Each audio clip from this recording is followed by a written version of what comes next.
Have you ever wondered what games you should keep or you should lose?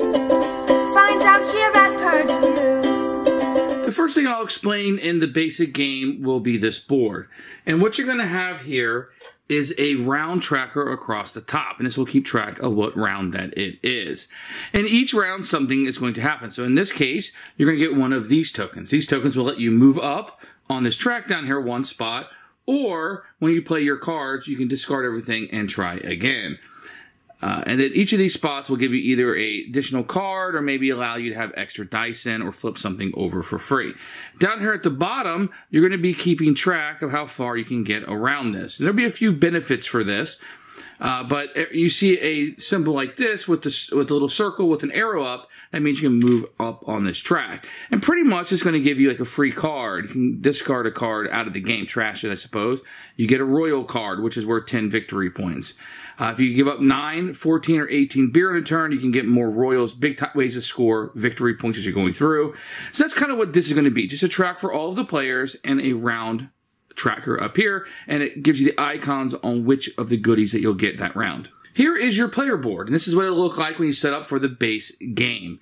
Everything on the board is upgradable by paying the cost that's on it. So this will cost $15, but if I give up a chair, I'll get a $5 discount on it. And then when you upgrade it, you flip it over. Instead of having 3 tables, I now have 4 tables to serve people at.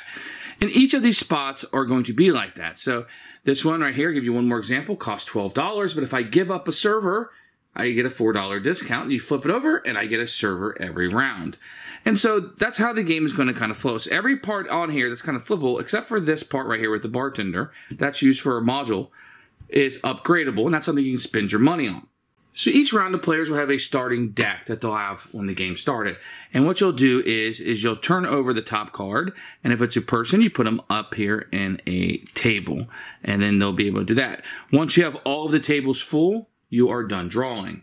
Another scenario would be you would draw cards that are not people sitting at a table, and you would just put them next to their location. And if the person comes at a table, you put them there.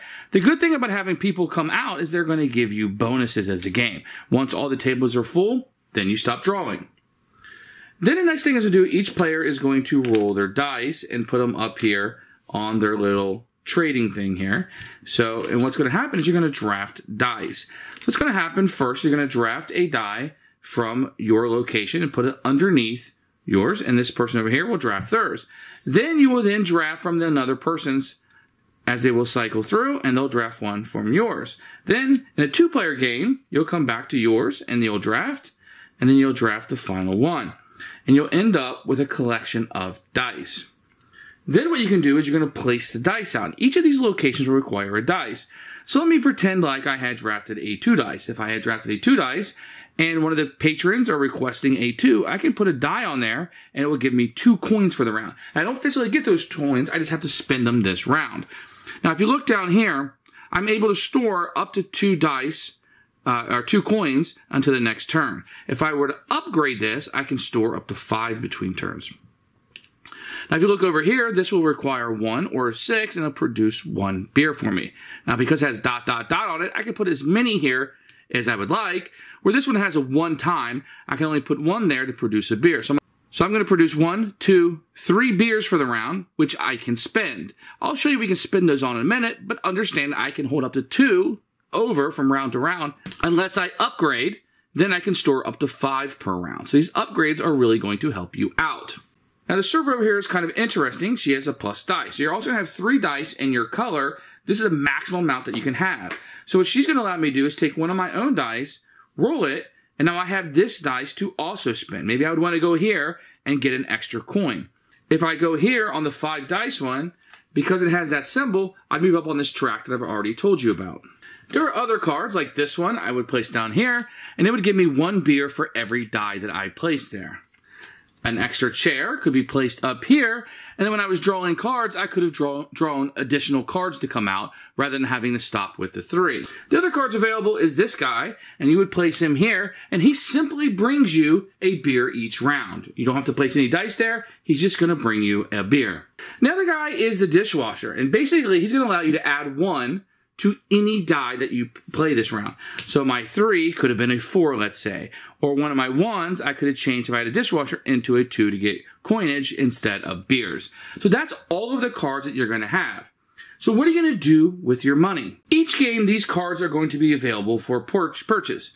If you look on the top left corner, it's the cost. That's how many it cost me 4 coins in order to buy this card, and it will give me 1 victory point at the end of the game if it's still in my deck. When you purchase a card, you simply spend the money, and you put this on top of your deck. It'll be the first card you draw next time.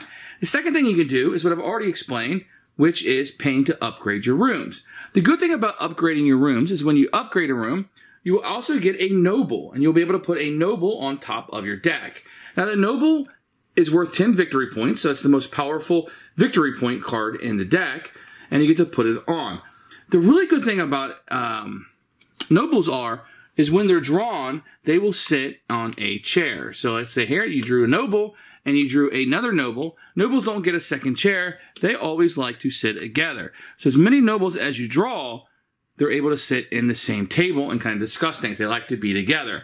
So they clog up your deck a little bit, but this advantage here keeps them from clogging up your deck, and they're worth victory points. They're probably the best cards to get if you can get those, and you'll get 1 each time you upgrade a room for free.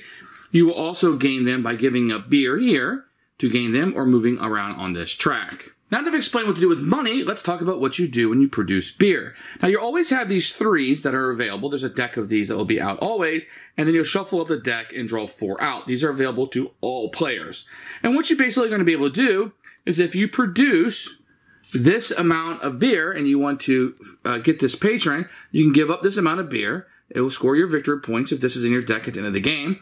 If there's a goodie in the middle, which some of these do not have, so this one that I picked out will give you a free chair. This one will not. Then you put this on top of your deck, ensuring it'll be the first card drawn next turn. And then on your next turn, you can put a 4 in here and get $4. So these will produce more and more money for you as go and are worth victory points at the end of the game. But you need to entice them by producing more beer. After your turn is over, you would discard all cards that are played into a discard pile, and you'll be ready for the next round. Remember, you can only store so much gold and so much beer from round to round. Once all 8 rounds are over, everybody counts the victory points of the cards in their deck, and the most victory points is the winner. And that's how you play Taverns of Tiefenthal.